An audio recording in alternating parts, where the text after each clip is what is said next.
Hei, mitt navn Ellen og I dag skal jeg ha en samtale med den tasmanske stjerneskuddet Robbie Arnott, som aktuell med boka Regnhegren på norsk.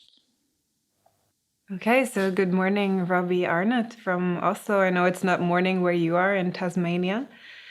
To all our Norwegian listeners and viewers right now, I guess it would be nice to give a quick introduction of you, given that you're not as famous here as you are where you're at, but maybe soon, we'll see. Your book is soon coming out in Norwegian.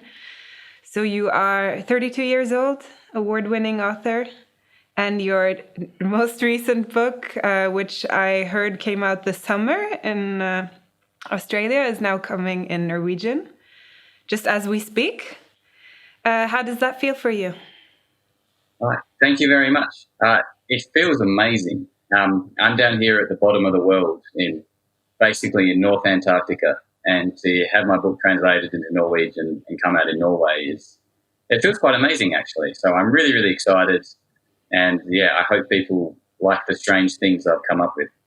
Given that most of the people who are watching this have probably not yet had the chance to read your book. I've been one of the lucky ones to read the manuscript before it came out. I read the Norwegian translation, which I think was very good, so you can relax about that. Can you give us a little introduction to where we are in your novel? What kind of place is this and what kind of time? And I would say even after having read the book, there's no clear answer maybe to the questions. I'm very curious about your thoughts on this. Yeah, thank you. So the Regnhegren is set in an unnamed country that's recently undergone a military coup. And we don't know exactly where it is or what the country's called, but it's a bit of an amalgamation of a lot of different places around the world, some of which are based on where I'm from, Tasmania, and also some Northern Hemisphere places as well, like Europe and Japan. So there's a bunch of different landscapes and the different environments that the story moves through. And the story follows the titular Regnhegren, which is a mythical creature which may or may not exist. And it has the power to change weather and influence weather systems and can bring good luck or devastation. And the story follows a group of characters and their interactions and quest to find the Regnhegren, if it or doesn't exist. Yes, I've been curious about, because there are definitely some very strong, say, mythological aspects to your novel. And I was thinking while I was reading it, as you said, the Regnhegren is this creature. You don't know if it exists or if it doesn't, but it's present in the book as something concrete. And I was wondering, are these creatures that you describe based on something or actual mythology, or have you made them up, or where did this idea come from in the first place? I totally made them up. But having said that, I am very influenced by all the books and mythologies and fables and fairy tales that I grew up with. So while no one is particularly the particular source for the Regnhegren, I think a lot of different things like Greek mythologies, Australian Aboriginal Dreamtime stories, Japanese fairy tales, I think all influenced me. But when I was creating the actual creature, the Regnhegren, I was trying to create an animal that was emblematic of both the savagery and the beauty of nature, the way things in the natural world can be so beautiful and compelling, but also very, very dangerous. And I ended up trying to describe a creature that was almost a storm, and the way you see a storm and the lightning and black clouds and you can't look away from it, but it's also terrifying and dangerous. So I basically tried to turn a storm into an animal and built a mythology around that. I had no idea what I was doing, but it was a lot of fun. So if you were to give us a little description of the Regnhegren's role in the book, you said a little bit about it's affecting the climate and it's being dangerous and all that, but what kind of role does it play in your book? And who are the other people, or, well, the Regnhegren is obviously not a person, but who are the other characters that we meet in your book, and in what way are they influenced by this mythical creature? Yeah, so the novel, after the intro, opens with a woman named Wren, who is a hermit in her 50s, living on the side of a mountain. And she is, for various reasons, is trying to escape society and doesn't want anything to do with anyone. She just lives by herself and trades with a man in the local village. And then her peace is disrupted by a group of soldiers who've come to the mountain in search of the Regnhegren, because they've been tasked with capturing it, and they think Wren, the hermit on the mountain, is the only person who will know how to help them find it. She tries telling them that the Regnhegen's a fairy tale and it's a wild goose chase. And then the novel follows their conflict as they try and break her into revealing its whereabouts to them, and she tries to convince them it doesn't exist. And that is where the tension and the plot of the novel takes off. Exactly. And I have to say, as a woman, I was very, it made me very curious that you decided to have female protagonists all through your story. So the perspective also changes, right? So you have Wren, as you said, this woman living alone in the forest for some mysterious reason. We were never told exactly why. But then we also have this other character, Harker or Zoe, or it's kind of hard to know if she's the same person or two different people, but they're all females. I don't know, have you reflected any, about the specific choice that you made? Is there something to the female perspective of the world that's easily connected with this mythological thinking of yours, or what have you thought about this? Yeah, I think so. And I think that's a really good question. When I was creating these characters and coming up with a story, I never specifically thought of them as women. I didn't think of this as a particularly feminine story or female-driven story. But when I created the characters, they, particularly Wren and Lieutenant Harker or Zoe, the way they behaved felt a lot more like women to me. I didn't go out seeking to try and describe women. I described characters who felt more like women to me, particularly with Wren, for example. This resilience she shows and her very quiet fortitude in the way she tackles a problem set before her. It just felt like a much more feminine way of dealing with problems and dealing with the world around her. I'm really fortunate. I come from a family of very strong women. My mother's an aunt and grandmother, and everyone around me played huge roles in my life. And that's kind of who these characters felt like. They were strong and resilient, but they didn't have all these trappings of masculinity where they had to prove themselves or carry on or do anything extraneous and stupid. They're quite methodical. And that just felt like women to me. So having figured that out, I then had to just try and write women as best as I possibly could. And that's obviously a danger because I'm a man, and it's not hard to find books where men have written terrible female characters and had terrible descriptions of women. So I just had to do the best job I could and commit to writing about these women in the best and most honest and true way I could. I really hope it worked out. But that's where it came from. It wasn't so much a conscious decision as the way the characters evolved and how they felt most natural to me. Yeah, I find this very interesting because you said, you're describing this kind of female resilience and strength. And then at the same time, the world that they're in is quite, it's dystopian for sure, but also very harsh and brutal. And these women also seem to be very adaptive to this quite...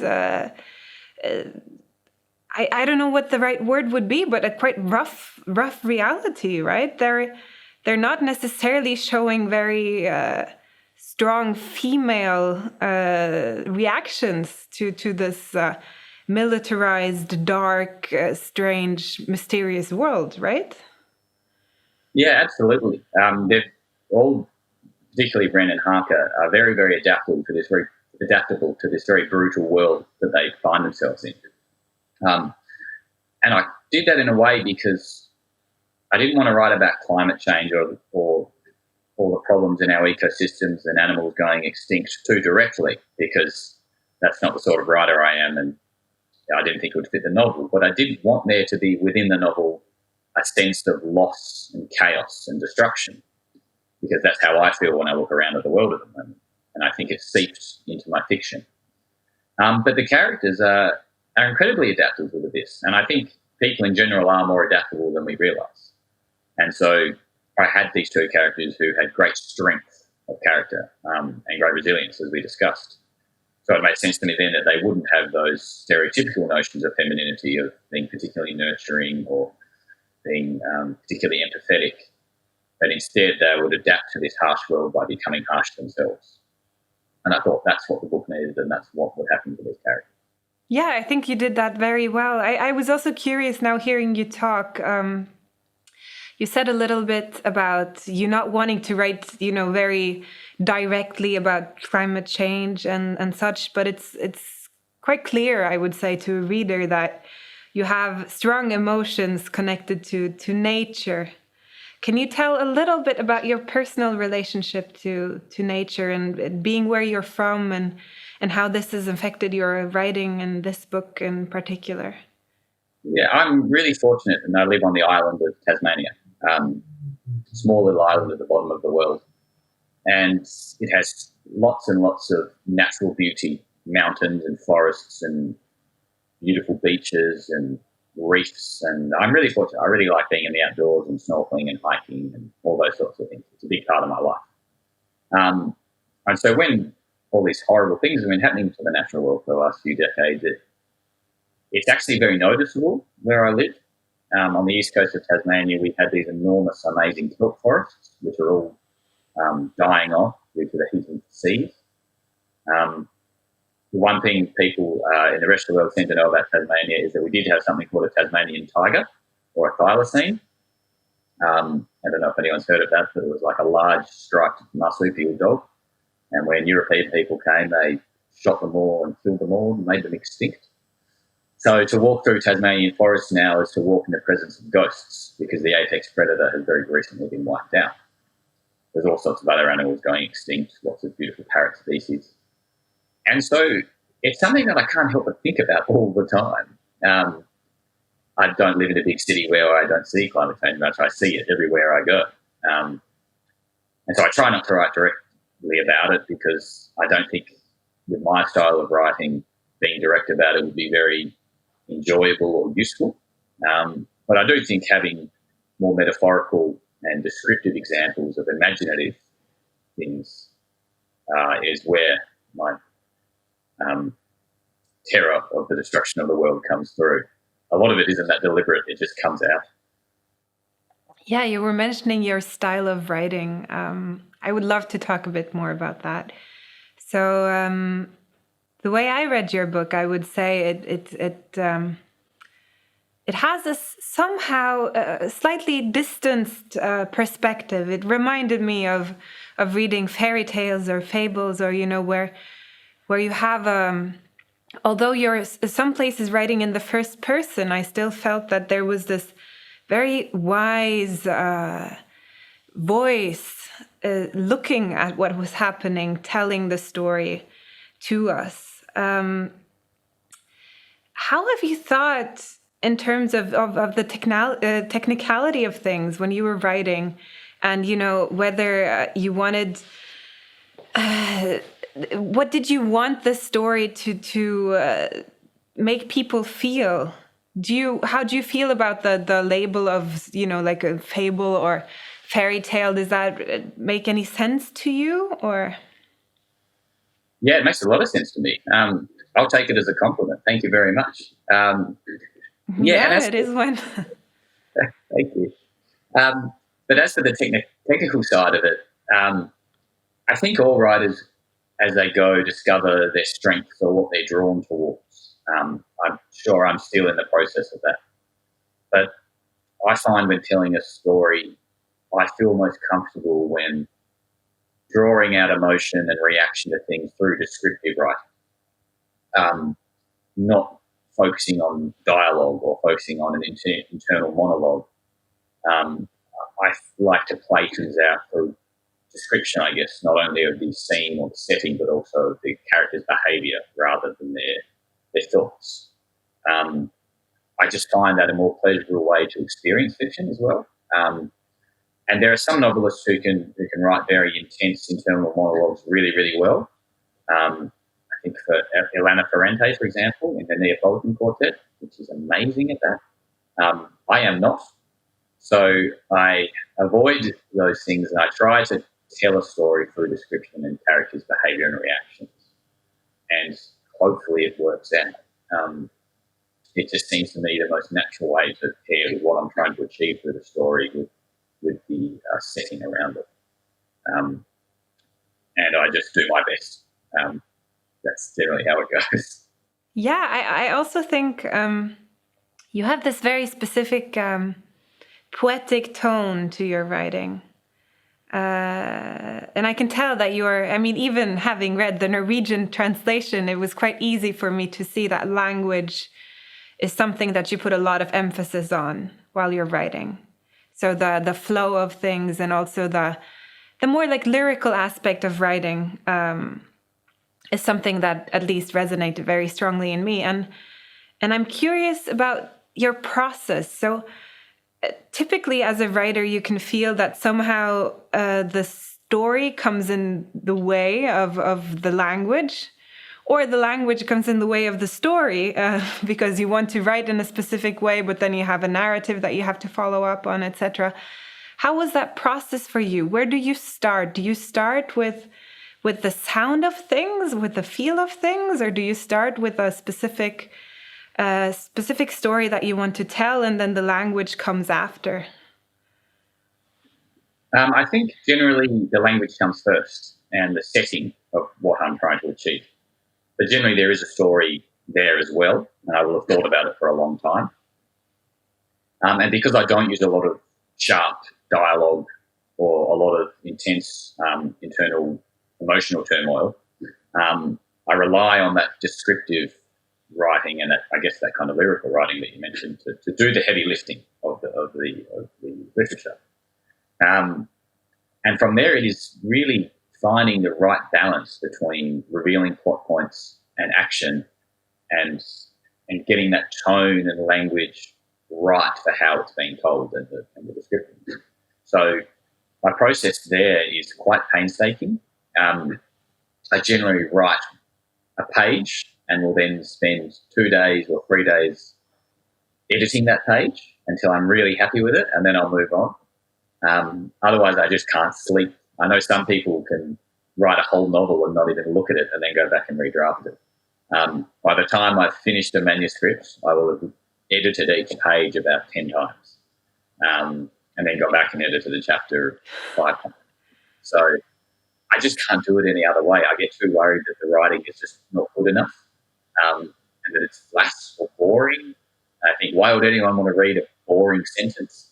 So I obsess over it, and then finally I can begin the next page. It's chaotic, and I don't recommend it, but it's the only way I know how. Yeah, so how much time did you spend on this book? I mean, it sounds like a kind of exhausting process that you're having, although, in the end, obviously the result ended up turning out well, but how much time did you spend writing this book? Nearly 2 years to write this book.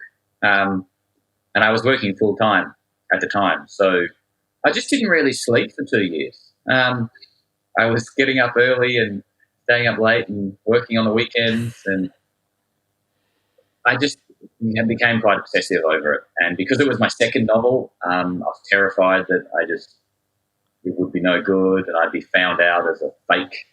And I never had any talent in the first place, and the first one was a fluke. So perhaps I overdid it, but I just really, really wanted it to be good. I hope it is, but yeah, I'm sleeping a bit more now. Yeah, I think you can sleep very well, and don't worry. But I want to talk a little bit more about the symbolism of your book, because I think writing in the way that you do, you also open up for a lot of thinking on, the reader's part. which I love. I think that's a great way to approach writing, and I think it's it's a way of opening up that is very very nice and very friendly toward the reader. But I'm also curious to hear your own thoughts. If you were to say something about the big topics that you touch upon with your book, what will you say that they are? I think the big topics, I guess, if they are there, are violence, and the way the violence we enact on each other bleeds out into the way we treat the natural world. I think violence is never a one-off act. It has repercussions that spiral on, both in the way we would enact violence on somebody else and the way we treat the world we live in. I think it is quite a violent book, and I think that's quite clear to anyone who reads it. Beyond that, there's obviously a great appreciation and tenderness towards nature and the natural world that I wanted to get across. I wanted people to be fall in love with this harsh, beautiful landscape and these strange places that I invented. I wanted people to feel that the way I feel about the natural world. And forgiveness is probably another thing I wanted to write about, because there are people in this book who do quite horrible things, but I don't necessarily perceive them as evil people. I didn't want to write about people who were good or evil. I don't see the point in that. I wanted to write about conflicted people who do some pretty horrible things and yet have the opportunity for perhaps redeeming themselves or perhaps finding a better way of treating other people and the world around them. I guess those are the themes that I probably thought about most when I was writing, and the anchor points I came back to when I was having a 45-minute shower at 3 a.m, thinking about throwing the whole book out. They're the things I focus on. I was also thinking about one thing that I don't think you mentioned now, which is greed. Yeah, absolutely. Greed is the huge element. To me, I think there's a lot of greed driving the people. Yeah. Yeah, and in particular, in one section of the book, there's a character called the Northerner who arrives in a coastal town to, in his words, try and modernise a quite old-fashioned industry. And yet at the heart of all his behaviour is a capitalistic greed. And I think you're totally right, is really prevalent. And the greed of some of these characters and the society in which they function is tied up into those levels of violence. I think the greed and violence is quite intertwined. Greed leads to poor behaviour and greed leads to mistreatment. But I think that's a really good point. And I'm also curious to hear, because I think you show very well with your book that the circumstances that we live in do affect us very much. And I know that you've not tried to write a sort of realistic, novel, but on the other hand, how likely do you see it to be that people can actually develop into these terrible, terrible creatures, given that the circumstances worsen? Because I have a feeling that's kind of what you're showing, that even good people will be affected by what's happening around them. Yeah, I think it's very possible, and it's almost certain. It's happened in the past throughout human history. Not everyone who's been involved in horrendous regimes was born evil, and nor did they consider themselves evil. A lot of people just went along with it because it was the most convenient thing for them to do, and it was the most safe thing for them to do.